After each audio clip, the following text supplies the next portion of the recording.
Maqaabaa kan ilmaa kan Hafuura Qulqulluu Waaqayyo tokkoon amiin. Jaalatamtoota maatii Waaqayyoo, Waaqayyoon kan jaalattan, Waaqayyoon tolchee kan isin jaalatu, maqaa Gooftaa keenya Yesuus Kiristoositiin akkam yoo nageessanii amiin. Waaqayyoon abbaan jaalalaa, abbaan dhiifamaa, akka balleessa keenya akka cubbuu keenya ilaale osoo nutti hin dheekkamin kan yeroo kana akka nu ga'e maqaan isaa kan ulfaate nuuf haa ta'u.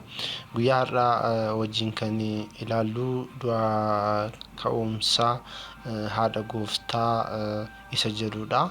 Isa kanarratti yeroo baay'ee warroonni amantii biroo keessa jiran yeroon isaan gaafii gaafatanii hin jiru. Isa kanaan wal qabatee manni amantaa Ortodoksii waa'ee du'aa ka'umsa Dubroo Maariyaamii maal jettee barsiifti?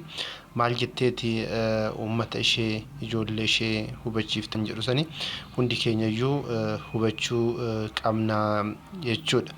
Yeroo baay'ee kitaaba qulqulluu irratti Dubroo Maariyaam du'aa kaate kan jedhu hin jiru nuun jedhu warri amantii biroo. Nullee immoo mee gaafii haa gaafannu. Dubroo Maariyaam haadha Gooftaa, haadha Waaqaa, Waaqayyo kan ta'e uumaa keenya Kiristoos da'uu ishee Wangeela Luqaas boqonnaa 11 lakkoofsa 26 irratti ergamaan Waaqayyoo Gabri'eel ragaa ba'ee jira. Erga Dubroo Maariyaam biyya lafaa kanarra jiraattee Dubroo Maariyaam eessa deemte? Eessa turte? Waggaa meeqa biyya lafaa kanarra jiraatte? Duuteertii hin kaane yoo nuun jedhanii awwaalli ishee eessa kan jedhu gaafii gaafachuu qabna jechuudha. Kanaafuyyuu mee har'amee waa'ee Dubroo Maariyaam akka sirriitti hubannuuf kitaabni qulqulluun maal jedha isa jedhu sanii faarsaa Daawit boqonnaa 131 lakkoofsa 8 irratti jiru kaafnee waan abbootiin raajonni waan dubbatanii kaakuu moofaa keessatti wanta haasa'ame abboonni wanti dubbatanii kaakuu haarawa keessatti immoo hin raawwate immoo hin raawwanne waan jedhu sanii wal bira qabnee haa ilaallu jechuudha. Amma itti aansuudhaan kutuma kanatti itti dabarraa wajjin ilaalla jechuudha. Waaqayyoon abbaan jaalalaa, abbaan dhiifamaa hubannoo nuuf laatee hundi keenyayyuu mootummaa dhaaltusaa akka taanu Waaqayyoon nu haa taasisu. Asumaan yuutuubii Ortootii miidiyaa jedhu hordofaa isiniin jechuun barbaada. Isa kana liinkii asii jalatti isiniifan kaa'aa, achiin seentanii hubachuun gaafii waan isiniif hin galle immoo gaafachuu hin dandeessu jechuudha. Waaqayyoon hunda keenya wajjin haa ta'u. Araarsummaan haadha keenya Dubroo Maariyaam hunda keenya wajjin haa ta'u. Mee haa ilaallu wajjin. Bagaa ayyaana du'aa ka'umsaa haadha Gooftaa, haadha Waaqaa Dubroo Maariyaamiin isin ga'e. Guyyaa har'aa kana wajjin kan ilaallu du'aa ka'umsaa yookiin ol fudhatamuu Dubroo Maariyaam maal fakkaataa? Barumsi mana amantaa Ortodoksii waa'ee kanarratti maal barsiifti isa jedhu wal bira qabnee wajjin ilaalla jechuudha. Abboonni keenya waa'ee giiftii keenyaa Dubroo Maariyaam eeyyama ilma isheetiin du'a irraa ka'uu yeroo barsiisan ragaa isaan kitaaba qulqulluu keessaa dhiyeessan keessaa tokko faarfannaa Daawit 131 lakkoofsa 8 irra jirudha. Innis akkana jedha: maaloo gara boqonnaa keetti ka'i, atii fi bultoon yookaan taabonni mana qulqullummaa kee jechuudhaan Daawit raajii dubbatee jira jechuudha. Raajii jechuun immoo fuulduratti waan raawwatamu waan ta'eef inni kun immoo maalidhaan raawwatamee maaloo gara boqonnaa keetti ka'i, atii fi bultoon taabonni mana qulqullummaa kee kan jedhee yoom raawwatame kan jedhu caqasa kana du'a ka'umsaa Dubroo Maariyaam waliin wal qabsiisuun amma kan jalqabe osoo hin taane dubbii jaarraa baay'ee lakkoofsiseedha. Paatriyaarkiin 33ffaan Iskindiriyaa qulqulluun Tewodoosiyoos seenaa boqonnaa fi du'a ka'umsa giiftii keenyaa kana abboonni isaa dura turan isaaf kennan barreeffama isaa waggoota 1500 dura barreesse irratti hayyoonni hayyoota dubbii maariyaamii irratti Daughter of Dormition jedhamuun kan beekamu hayyichi Yohaannis inni Damaasqoo manneen kiristaanaa duuka bu'oota ta'anii hedduu dirsaanota kitaabilee isaan irratti yeroo baay'ee du'aa ka'umsa dubroo maariyaam kaasanii fi ayyaana ol fudhatamuu ishee kabajaan kutaan kitaaba qulqulluu isaan dubbisan. Faarfannaa Daawit maaloo gara boqonnaa keetti ka'ii atii fi taabonni mana qulqullummaa kee jedhudha. Gaafii caqasa kana maaltu dubroo maariyaamiin walitti fide? Maariyaam kaateerti jedhaayii jedhu barreeffama kana irratti mee wajjin haa ilaalloo. Faarfannaan Daawit waa'ee ijaaramuu mana qulqullummaa fi taabotichisaa gara mana qulqullummaa kanaatti seenuu isaa faarfatee, akkasumas mucaan isaa Salomoonis yeroo manni qulqullummaa sun ijaaramee xumuruu faarfatee kana dubroo maariyaam wajjin maaltu walitti fida isa jedhu. Lammaffaa Saamu'eel lammaffaa seenaa boqonnaa 6 lakkoofsa 41 abboonni keenya caqasa kana dubroo maariyaam wajjin kan walitti fidan akka Daawit waa'ee mana qulqullummaa fi taabotaaf dubbate isaan jalaa dhokateeti. Caqasa kana dubroo maariyaam wajjin akka walitti fidnu wanti nu kakaase maalidha isa jedhu gaafiiwwan kaasnee wajjin ilaaluu qabna. Isa Daawit waa'ee taabotaa dubbate akka nu waa'ee dubroo maariyaamiif dubbannu kan nu taasise Daawit matuma isaati.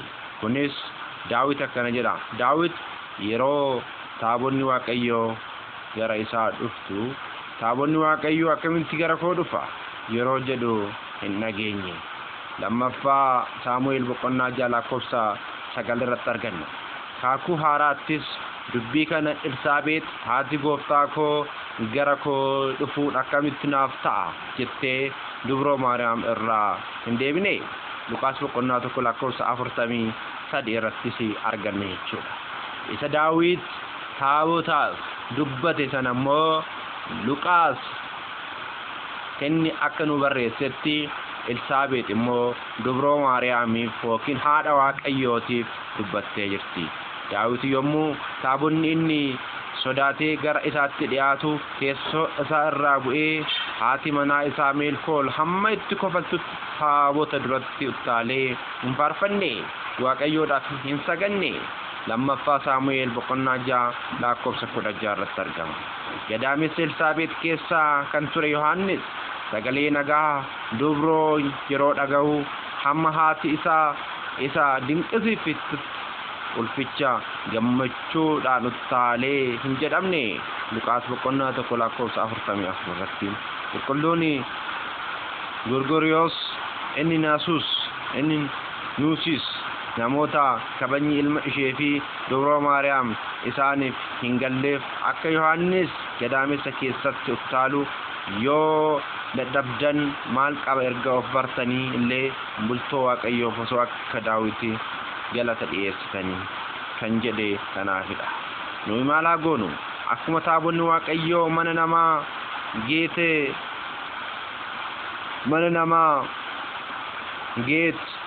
mana abdarraa gara ji'a 3 turtee jedhame.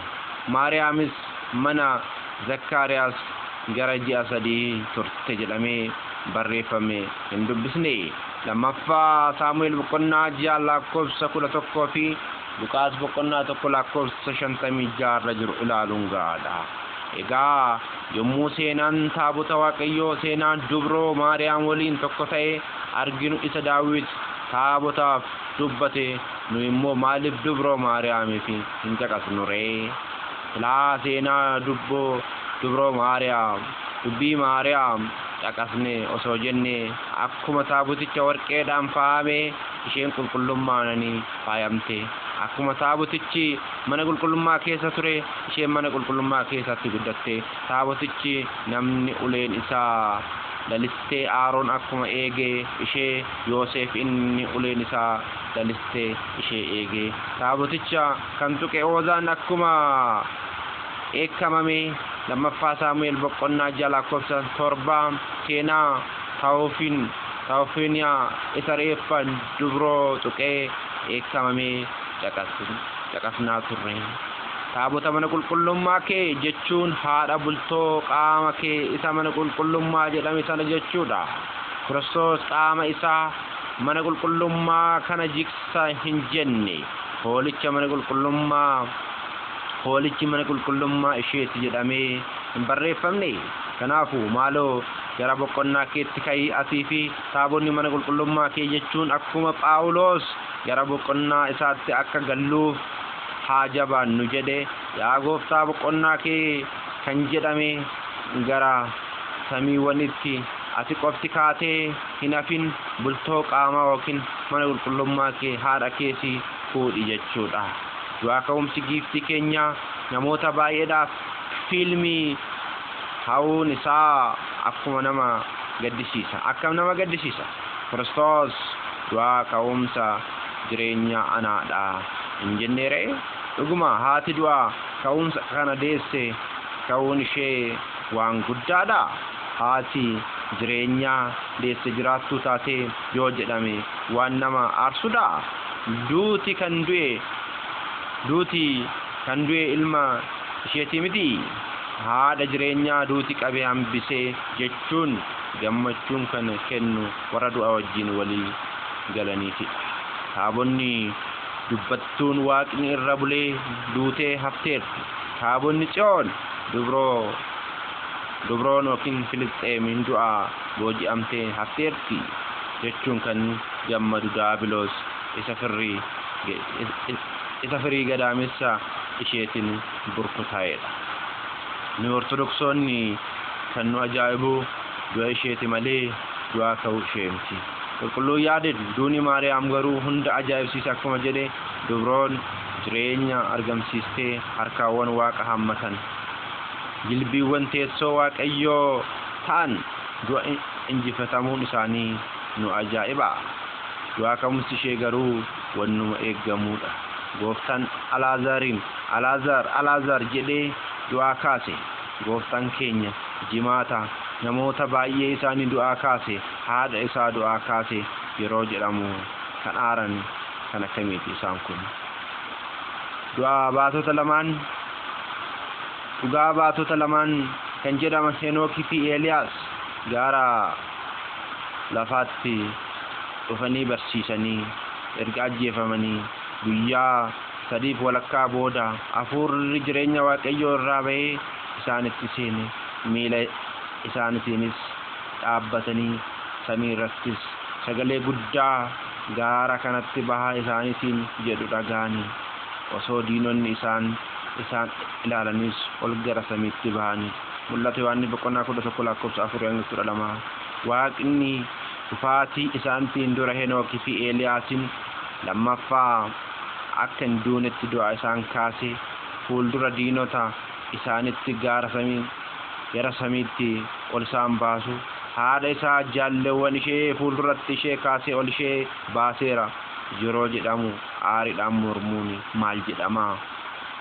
Garaagarummaan akka ilma ishee ofii ishee ol baate jedhuu fi ilmi ishee gara ofii isaatti ishee fudhate jedhu gidduu jiru hubachuu yoo dandeenye ol ba'uun giiftii keenya maal nama falmisiisa? Eeliyaas isa rooba dhaabe irraa dubroon rooba qulqulluu argamsiiste hin caaltu? Henook isa deemsa isaa Waaqayyoo wajjin godhe irraa haati Waaqayyoo bultoo taate hin caaltu?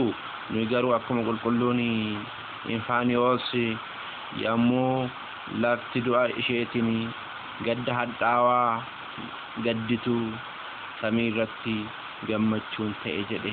Giiftii keenya addunyaa darbu irraa gara dabarretti yommuu ceetus ta'e yommuu humna ilma isheetiin du'aa kaatee ol baate gammachuu samii irratti ta'uu sana ni hubanna. Alaazaar hiyyeessi suni yommuu du'e illee ergamoonni lubbuu isaa fuudhanii gara Abrahaam geessanii turanii Eeliyaasis yeroo ol bahu ergamoonni saragallaa abiddaa fi fardeen abiddaa ol fuudhanii turani. Ol bahuu haadha Waaqaa yeroo yaannu kanarraa kan caalu faarfannaan nutti mul'ata. Qulqulluun Tewodoosiyos akka barreessetti qulqulluun Yaareedis bamasinqoo yahalii akka jedhee abbaan ishee Daawit maaloo gara boqonnaa keetti ka'ii atii fi taabonni mana qulqullummaa kee ishee akka faarfate deessuu Waaqa addunyaa isaa sanaatti ceeteerti. Eeliyaas yommuu gara samiitti ol fudhatamu eebbaa fi akka ta'uuf uffata isaa duuka bu'aa isaa Eeliyaasiif akkuma kenne giiftiin keenyas aangoo ilma isheen gara samiitti yoo ol baatu kafana yookiin sabbata ishee Toomaasiif kennu isheetiin manneen kiristaanaa Ortodoksii hirmaatan hamma har'aatti jaalala guddaadhaan eebba ishee itti argatu. Sabbanni kun yeroo har'aa mana kiristaanaa Ortodoksii Hindii keessa akka jiru qorattoonni arkeoloojii mirkaneessaniiru. Nu Ortodoksoonni yommuu du'aa ka'uu giiftii keenyaa yaannu gaafii nuti gaafannu kaateerti moo hin kaane ol baateerti moo hin baane jedhu osoo hin taane samiin simannaan samii irratti ishee taasifame maal fakkaata laata gaafii jedhudha. Hiyyeessichi Alaazaar yeroo du'etti ergamoonni gara Abrahaamitti fudhatanii yeroo hidhame haadha Waaqaa akkamitti kabajaniiru laata. Gara samiitti ol ba'uun ishee fi waan guddaa miti. Sababni isaa isheen samii lammaffaa Waaqa samii barruu isaatti baatu harka isheen qabdee. Gara samiitti ol ba'uu isheen carraa qabeessa ishee osoo hin taane samichaadha. Samiin teessoo isaatii, laftis ejjennoo miila isaatii. Dubroo Maariyaam garuu haadha isaati. Teessoo irraa haati ni caalti. Qulqulluun Yaaqoob inni Sarug akka jedhe samiin isa hin deenye, hin guddisne, hin hoosisne. Dubroo Maariyaam garuu kana hunda taasiste. Kanaafuu gara samiitti ol ba'uu isheetiin kabajni isaa samichaaf malee isheefi miti. Samichaaf malee isheefi miti. Dhugumaayyuu yeroo giiftiin keenya gara samiitti ol baatee simannaan isheef taasifame akkam ture. Nuyi dhalli namaa haadha keenya kabajuus kunuunsuun kan dandeenyu hamma isheenii lafa jirtuttuu fi hamma nuyi jirruttidha. Uumaan abbaa fi haadha kee kabaji jedhu garuu haadha isaa kabajuun kan danda'u lafa qofa irratti osoo hin taane samii irrattidhas. Haati isaa gara isaa yeroo dhuftu fayyisaan addunyaa Kiristoos akkamitti ishee simate laata. Waan mootichi Salamoon yommuu haati isaa Baarseebaa gara masaraa mootummaa isaa dhuftee taasisee haa yaadannu. Mootichis ka'ee ijaajjee qoma'ee ishee simatee deebi'ee teessoo isaa irraa ni taa'ee. Haati mootichaa sunis teessoo fidanii ka'anii fi irraa gara mirga mootichaatiin ni teessee ishee mootichaan ani wanta xinnoo tokkoon si kadhadhaati hadaraa ana hin didin jettee. Mootichi immoo yaa harmee koo isin diduuti anatti himadhu jedhe. Tokkoffaa Moototaa boqonnaa 2:19-20. Mootichi Salamoon isa sanyii Daawit keessaa teessoo irra taa'ee irra Kiristoos inni teessoo Daawit irra bara baraa fi ni mo'a jedhamee ni caala. Waa'ee Kiristoos Salamoon irra kan caalu as jira jedhamee barreeffameera. Maatiyos boqonnaa 12:42 irratti. Kiristoos Salamoon irra kan caalu yoo ta'e haati Kiristoos haadha Salamoon irra ni caalti. Kabajaan Salamoon haadha isaaf kenne irra kabajni Kiristoos haadha isaaf kennu ni caala. Masaraan mootummaa Salamoon lafarraadha. masaraan mootummaa Kiristoos garuu samiirradha.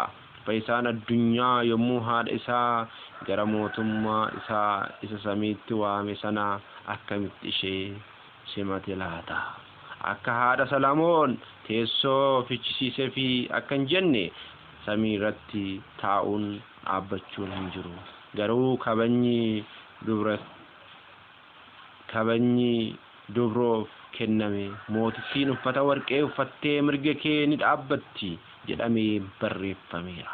Warqee uffachuun ishee itti xiqqaate kan jedhu yoo jiraate ammoo dubroon ilma dhiiraa balbala sibiilaan ummatoota bitu deessee dubartittii biiftuu uffattee ji'a miila jala kaattee gonfoo urjootaa 12 mataa ishee irraa qabdu tokko ni mul'ata jedhamee ishee barreeffameera. Faarfannaa 44 lakkoofsa 9 fi mul'ata boqonnaa 12 lakkoofsa 1 wal bira qabnee haa dubbifnu. Yommuu dubroon addunyaa isaa hin dabarretti ceetu simannaan kabajaan isheef taasifame yaaduun alatti nu ortodoksoota maaltu nu jeeqaa? Qulqulluun Gabri'eel dubartoonni maal jedhee ishee simate laata? Asitti yaa kennaan kan guutamte gammadi jedhee nagaan kan isheef dhiyeesse ergamaan kun kennaan kan guutamte gara isaa yeroo dhuftu maal jedhee ishee simate laata? Qulqulleettiin Elsaabeex gaara koo dhufuun akkamitti naaf ta'a isheen jettee ta'a. Naaf ta'a isheen jetteen ta'a. Yohaannis hoo lammaffaa samii irratti gammachuudhaan uttaaleera ta'a. Raajonni dubroo akkamitti simatan? Isaayyaas yommuu dubroo ni ulfoofti jedhee argu maal jedha laata? Isqeeloo balballi cufamtuun yoo gara isaa dhuftu maal jedhee?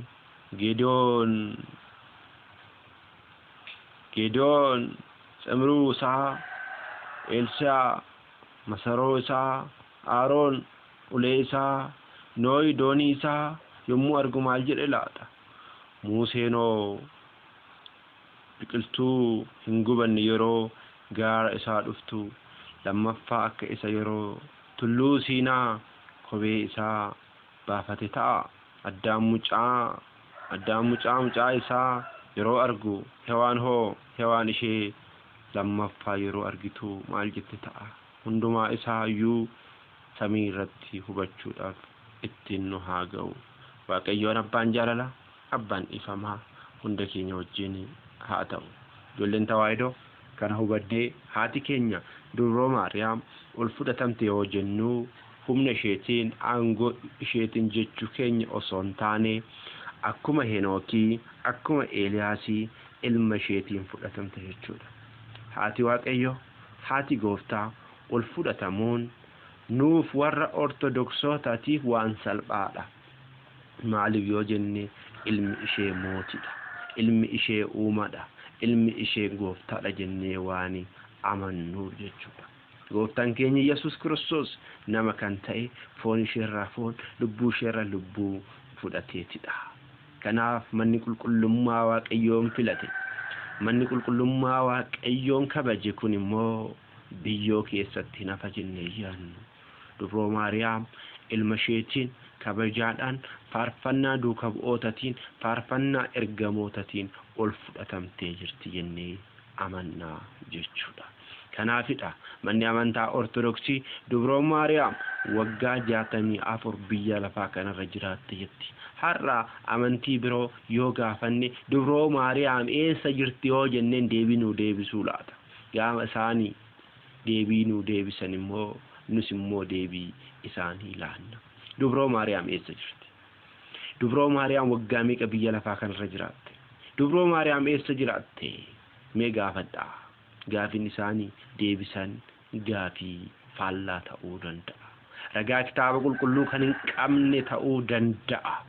Isaan har'a dhufani waa'ee duriin beekani. Manni amantaa ortodoksii garuu durarraa amantaa jirtu waan taateef gaafa Waaqayyoon seera uumamaa boqonnaa 1 lakkoofsa 1 Waaqayyoon jalqaba lafaa fi samii uume jedhu amantaan ergamootaa kennamte. Kanaafidha amantaa al tokkoo qulqullootaaf kennamteef hanga dhumaatitti qabsaa wanti jedhamneef jechuudha. Amantaan tokkodha. Amantaan amanuu fi amanamuu of keessaa qaba.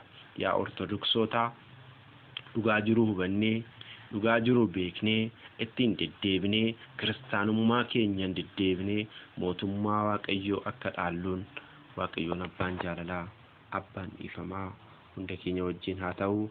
Ayyaanni kun ayyaana gaarii isiniif haa ta'u jedha. Hunda keessan hojuu jaalalli Waaqayyoo isin wajjin haa ta'u. Nagaan naaf tura.